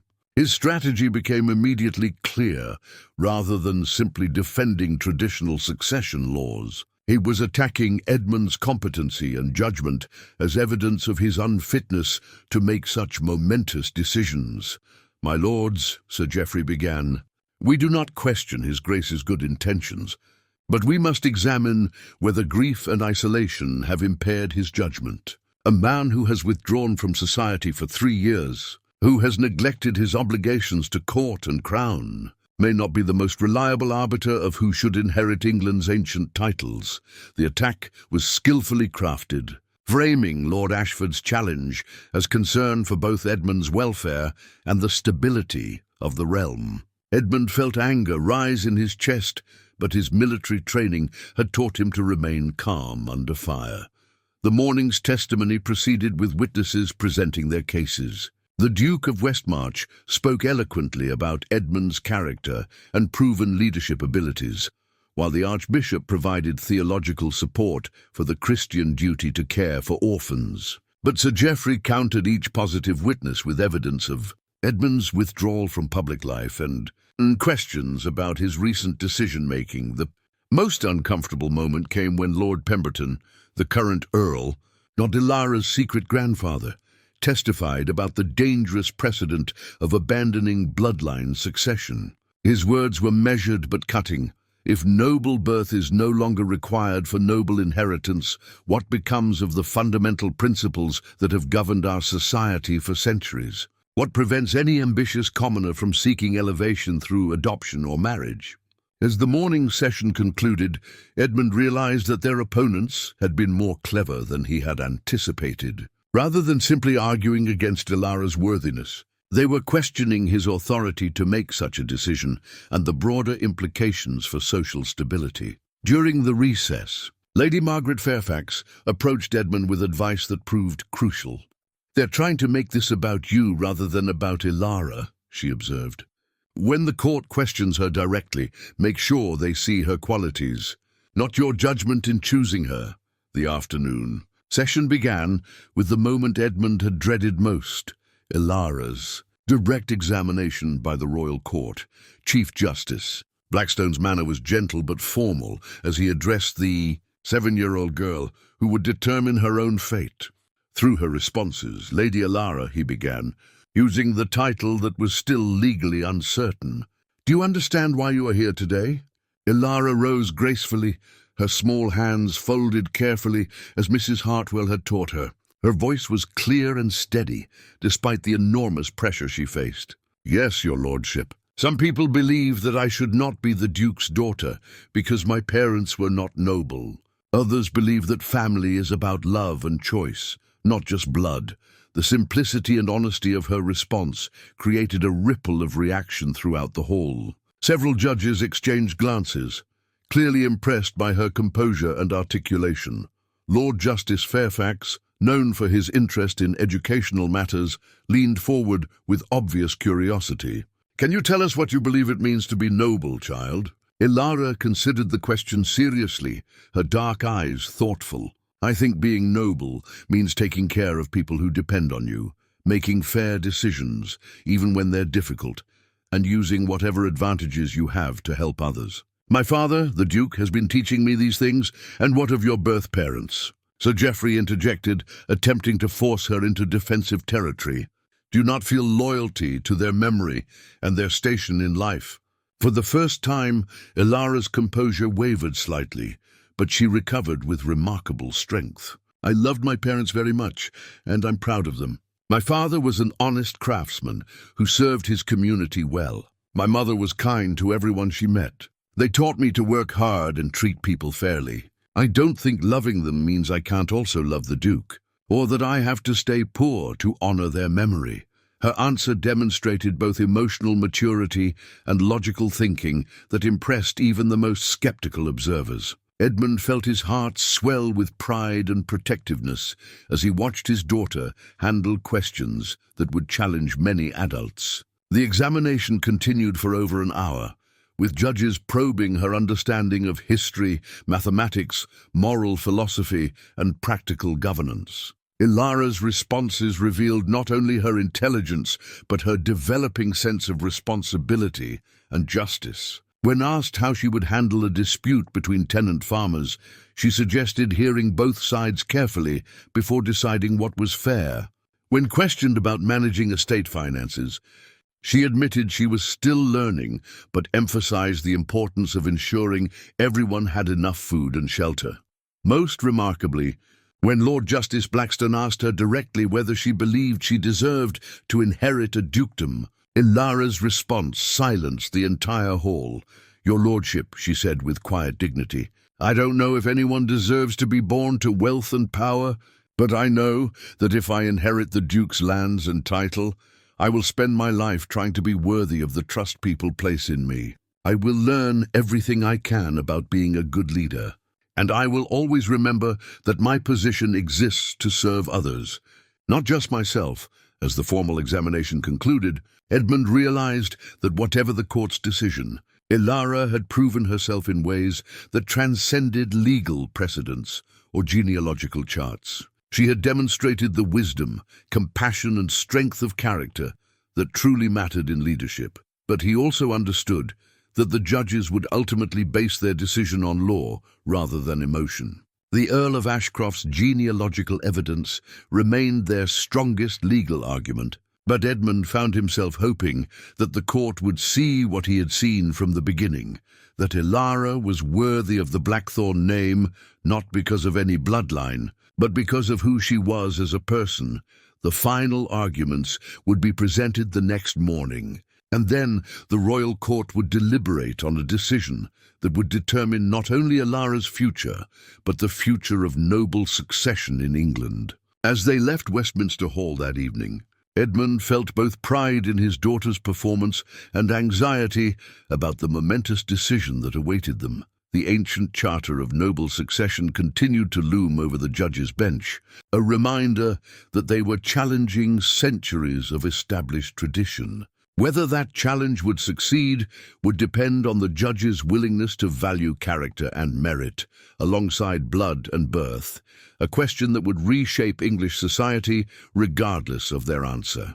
The second day of the royal court hearing dawned grey and sombre, as if the English sky itself understood the gravity of the decision that would be made within Westminster Hall's ancient walls. Edmund had slept little, spending the dark hours in prayer and reflection, knowing that by evening either his daughter's future would be secure or their entire world would crumble around them, the artifact that would prove decisive. In these final hours was one that Edmund carried. In his coat pocket, a small, leather-bound journal that had belonged to Ilara's mother, Helena.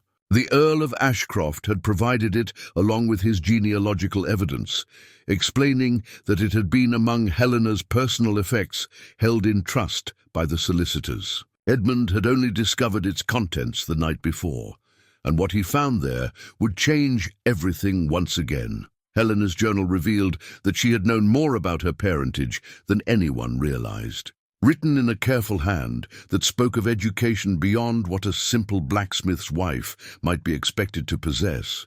The entries detailed her gradual discovery of her noble heritage and her deliberate choice to keep that knowledge secret. "I have learned the truth of my birth," one entry read, "but I find I have no desire to claim what blood alone might grant me.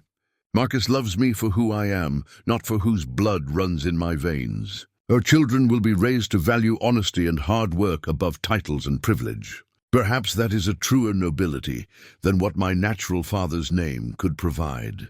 The journal's final entries, written during her final illness, contained instructions for Ilara's future that took Edmund's breath away. "Should anything happen to Marcus and myself, I pray that our daughter will find her way to those who can guide her toward her true destiny.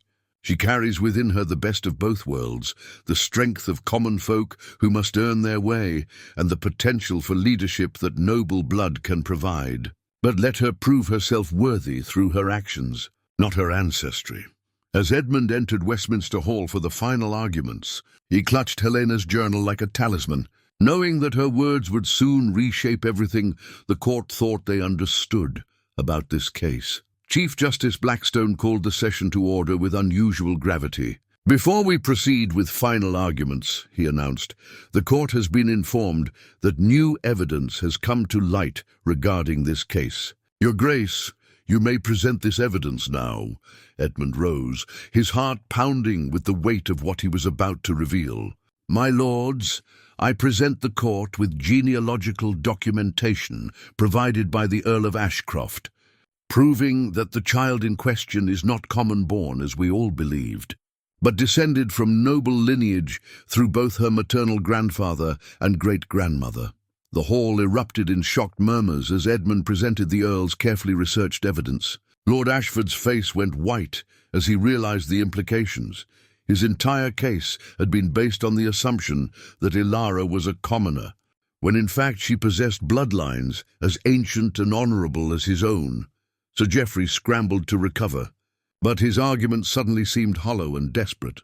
"My lords," he protested, "this evidence, however interesting, does not address the fundamental issues of His Grace's judgment and the precedent this adoption sets." "Actually," Edmund interrupted with quiet authority, "it addresses those issues completely, but more importantly, it reveals something else." He produced Helena's journal, opening it to the passages he had marked during his sleepless night. "This is the journal of Helena Thornfield, Ilara's mother. It proves that she knew of her noble heritage and deliberately chose to live as a commoner, raising her daughter to value character over bloodline. She specifically wrote that she hoped Ilara would prove herself worthy through actions, not ancestry." Edmund read Helena's final entries aloud, his voice strong and clear despite the emotion behind the words. The journal's message was unmistakable. Ilara's mother had wanted her daughter to earn whatever position she might achieve in life, not simply inherit it through accident of birth. "My lords," Edmund continued, his voice gaining strength as he reached his central argument, "this case began as the adoption of an orphaned commoner. We now discover it is the restoration of a noble child to her proper station. But Helena Thornfield's journal reminds us that both truths can coexist. Ilara is worthy of the Blackthorn name, not because genealogical research has proven her noble blood, but because she has demonstrated the qualities of leadership, compassion, and wisdom that true nobility requires." Chief Justice Blackstone leaned forward with obvious interest. "Your Grace, are you arguing that bloodline is irrelevant to this case?" "I'm arguing, my lords, that bloodline alone is insufficient.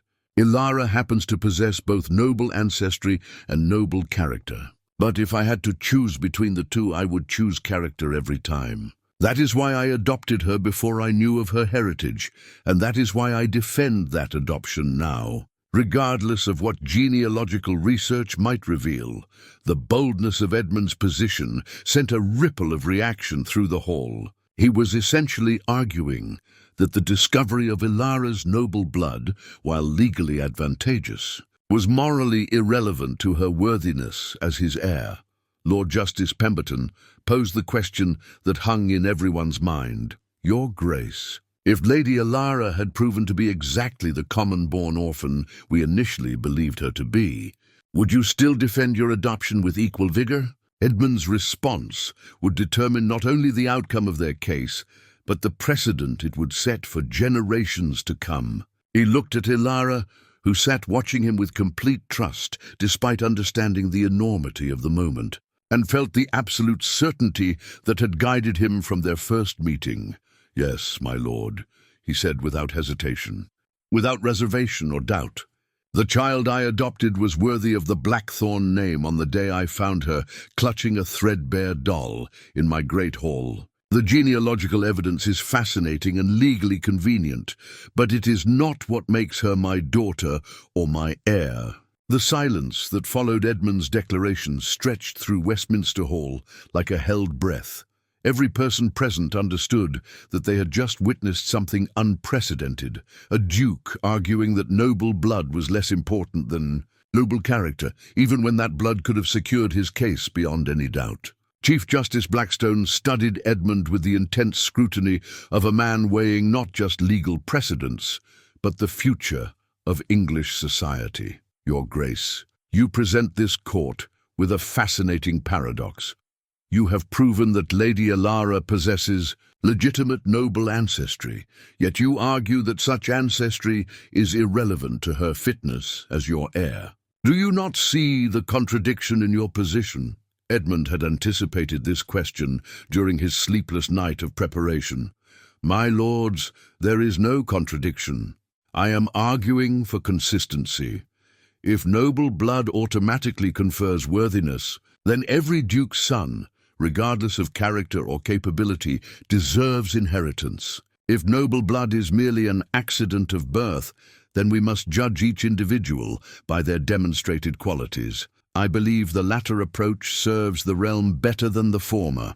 Lord Justice Fairfax leaned forward with obvious interest. "Are you suggesting, Your Grace, that all noble inheritance should be based on merit rather than birth?" The question struck at the heart of England's entire social structure. Edmund's answer would either be seen as reasonable reform or dangerous revolution. "I am suggesting, my lord, that inheritance based solely on birth, without regard to character or capability, weakens rather than strengthens our noble houses. A system that elevates the worthy, whether born to the title or adopted into it, creates stronger leadership and better service to the crown." From the observers' gallery came audible gasps. Several nobles looked genuinely alarmed at the implications of Edmund's argument, while others appeared thoughtful, perhaps considering their own heir's fitness for inheritance. Sir Geoffrey rose desperately, recognizing that his case was crumbling, but determined to salvage what he could. "My lords, His Grace speaks eloquently, but he asks this court to overturn centuries of established law and tradition based on sentiment and personal preference. The genealogical evidence, while interesting, does not change the fact that he made his adoption decision in ignorance of Lady Ilara's true parentage. This suggests impaired judgment, not enlightened leadership. But Sir Geoffrey's argument now seemed petty and desperate compared to the larger principles Edmund had articulated. Lord Justice Blackstone's response made clear the court's shifting perspective. "Sir Geoffrey, you argue that His Grace's decision was flawed because he lacked complete information. But could we not equally argue that his choice was more admirable precisely because it was based on observed character rather than inherited status?" The momentum had clearly shifted, but Edmund understood that the real decision would ultimately rest with Ilara herself. Chief Justice Blackstone seemed to reach the same conclusion. "Lady Ilara," the Chief Justice said gently, "you have heard much discussion today about bloodlines and character, about tradition and reform. Before this court reaches its decision, we would hear from you once more. Knowing what you now know about your mother's heritage and her choices, how do you see your own future?" Ilara rose with the same quiet dignity she had shown throughout the proceedings. The hall fell completely silent as everyone waited for the words that would determine not just her fate, but potentially reshape English noble society. "Your lordships," she began, her young voice carrying clearly through the vast space. "I am proud to learn that my mother came from noble blood, but I am prouder still that she chose to live as a good person regardless of her birth. She and my father Marcus taught me that what matters is not where you come from, but who you choose to become." She paused, gathering her thoughts with the careful consideration that had impressed the court throughout her examination. "If this court decides that I may remain the Duke's daughter and heir, I will spend my life trying to be worthy of both families, the noble ancestors I never knew, and the loving parents who raised me to value honesty and hard work above titles and privilege. But if the court decides against me, I will not be ashamed, because I know that my worth does not depend on any title you might grant or deny." Her final words carried a wisdom and maturity that silenced even her harshest critics. "I believe that true nobility comes from serving others and making the world a little better than you found it. Whether I do that as a duke's heir or as a blacksmith's daughter matters less than whether I do it at all." The impact of her statement was immediate and profound. Several judges nodded with obvious approval, while even Lord Ashford appeared moved by her eloquence and sincerity. Chief Justice Blackstone's voice carried new warmth as he addressed her. "Lady Ilara, your words demonstrate exactly the kind of wisdom we hope to see in those who would lead others. This court will now deliberate on the matters presented today." As the judges retired to consider their decision, Edmund felt a peace he had not experienced since this ordeal began. Regardless of the court's ruling, Ilara had proven herself worthy of any name she chose to bear. She had shown the same courage and wisdom that her mother had displayed in choosing character over birthright, and the same strength that had carried her through abandonment and uncertainty to this moment of triumph. The wait for the court's decision would be agonizing, but Edmund knew that whatever came next, they had fought their battle with honor and integrity. Some victories, he realized, transcended legal rulings or official recognition. They lived in the courage to stand for principle, even when the outcome remained uncertain. Helena's journal had given them the legal ammunition they needed, but Ilara's own words had provided something far more powerful, a demonstration that true nobility could not be inherited or granted, only earned through the daily choice to serve something greater than oneself. The royal court's deliberation lasted 3 hours, an eternity for those waiting in Westminster Hall's antechambers, but remarkably brief for a decision that would reshape centuries of legal precedent. When the judges returned to their bench, their solemn expressions revealed nothing of the momentous ruling they were about to deliver. The artifact that would commemorate this historic day was already being prepared, though none present knew it yet. A new charter that would establish the legal precedent for merit-based noble adoption, bearing the seals of all 5 royal judges and destined to hang alongside the ancient Charter of Noble Succession as evidence that even the most established traditions could evolve when justice demanded it. Chief Justice Blackstone rose with ceremonial gravity, the weight of history evident in his measured movements.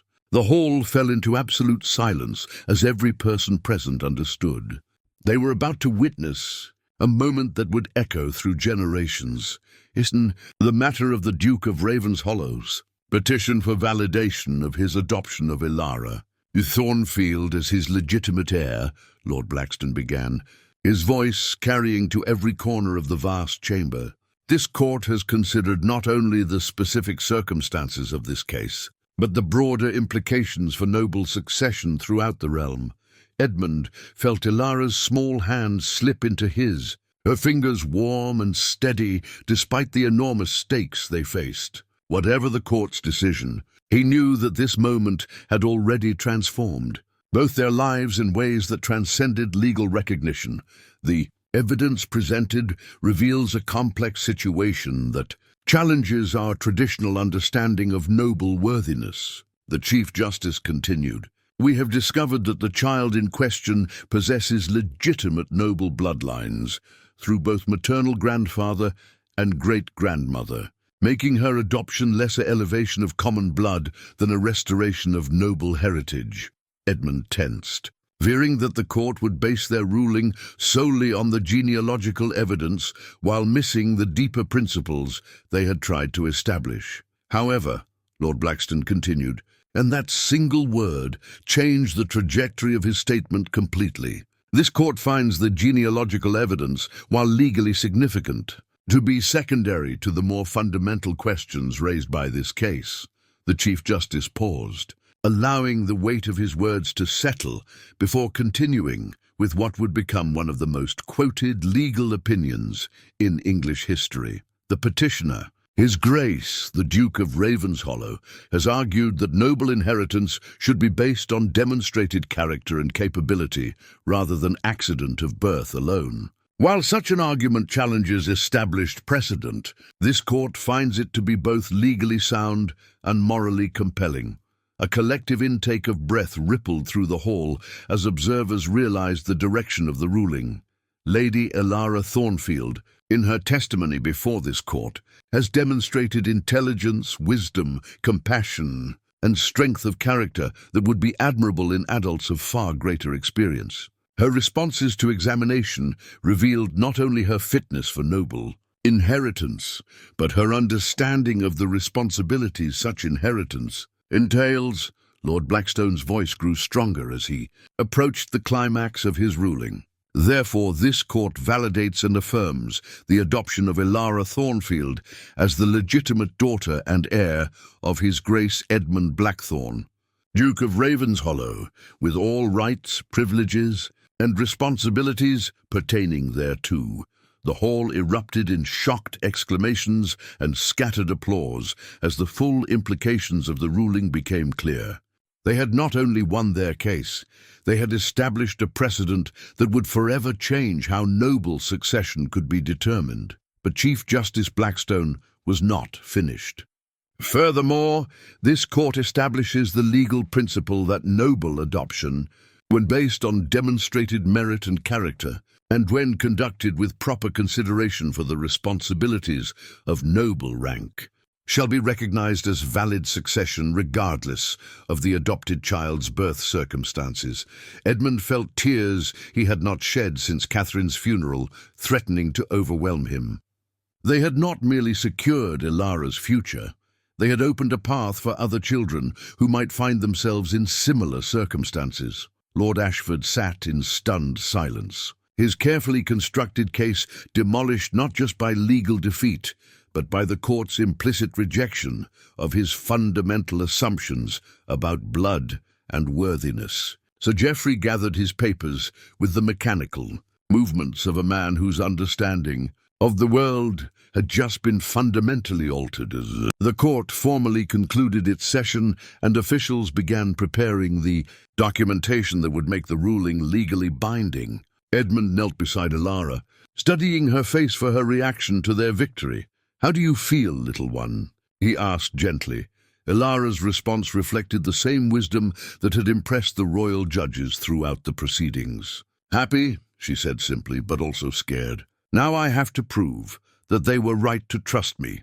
Edmund smiled, recognizing in her words the humility and sense of responsibility that had convinced the court of her worthiness. "You've been proving that from the day I met you, my dear daughter. And you'll continue proving it every day for the rest of your life, just as every true noble should." As they prepared to leave Westminster Hall, Father Benedict approached with tears of joy in his eyes. "Edmund, Elara, you have not only won your case, but created a legacy that will benefit countless children in generations to come. This is what true nobility looks like. Not the protection of privilege, but the expansion of opportunity for those who prove themselves worthy." The journey back to Ravenshollow Manor took place in a transformed world. The legal victory had changed more than just Elara's status. It had altered the fundamental assumptions about merit, character, and worthiness that governed English society.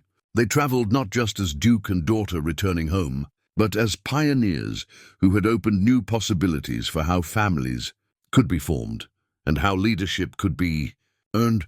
Mrs. Hartwell's celebration dinner that evening featured not only the manor's finest foods, but the presence of villagers and tenant farmers who had supported their cause throughout the ordeal. Tom Fletcher, whose family had benefited from Ilara's compassionate suggestions months earlier, raised a toast that captured the significance of their victory. To Lady Ilara Blackthorne, who has shown us that nobility is not just inherited, but earned, not just born, but chosen. As the evening wound down, and Edmund tucked his daughter into bed as he had every night since her arrival, Ilara asked a question that revealed her continued focus on the future rather than past victories.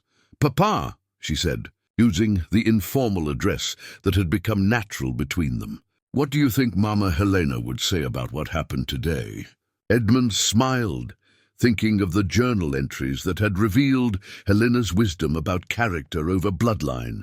"I think she would say that you honored both your families today, the one that gave you life and the one that gave you opportunity. And I think she would be very, very proud." The threadbare doll Rosie sat on the bedside table, a reminder of how far they had traveled from that snowy night when a frightened child had been brought to a grieving duke's door. Now it seemed less like a symbol of loss than a testament to the power of love to transform even the most desperate circumstances into the foundation for new hope.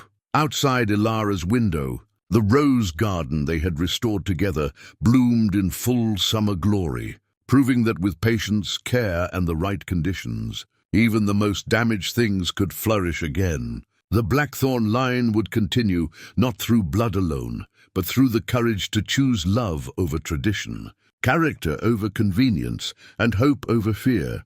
The royal court's decision had secured Ilara's legal future, but the real victory lay in the family they had built together, a family based not on accident of birth, but on the deliberate choice to love and protect each other. In the end, the choice had proven stronger than law, tradition, or the opposition of those who could not understand that the most powerful force in human experience was not blood or birthright, but the simple decision to call someone family and mean it with everything you had.